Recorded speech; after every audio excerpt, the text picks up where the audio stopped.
সে অত্যন্ত উৎসবমুখর এবং আনন্দঘন পরিবেশে অনুষ্ঠিত হচ্ছে।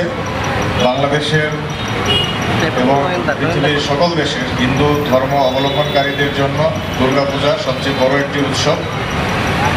এই উৎসব যাতে সুষ্ঠু সুন্দরভাবে সম্পন্ন হয় সেজন্য আমাদের সকল আইন শৃঙ্খলা রক্ষাকারী বাহিনী, গোয়েন্দা সংস্থা, বেসামরিক প্রশাসন সবার সাথে নিবিড়ভাবে সমন্বয়ের মাধ্যমে র্যাপিড অ্যাকশন ব্যাটালিয়ন কাজ করে যাচ্ছে।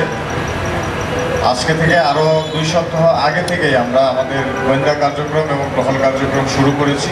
বিশেষত যেখানে প্রতিমাগুলো তৈরি করা হচ্ছিল এই জায়গাগুলোতে আমাদের মনিটরিং বৃদ্ধি করা হয়েছিল এবং অদ্যাবধি চট্টগ্রাম, ফেনী, রাঙামাটি, খাগড়াছড়ি এই এলাকাগুলোতে পূজা সম্পর্কিত বা প্রতিমার বিষয়ে কোনো ধরনের অপ্রীতিকর ঘটনা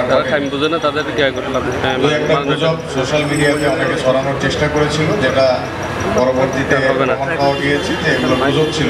এ ধরনের কোনো ঘটনা এখন পর্যন্ত সার্বিক আইন শৃঙ্খলা অত্যন্ত সুন্দর আছে এবং সুন্দর সুষ্ঠু পরিবেশে পূজা উদযাপন করা হচ্ছে।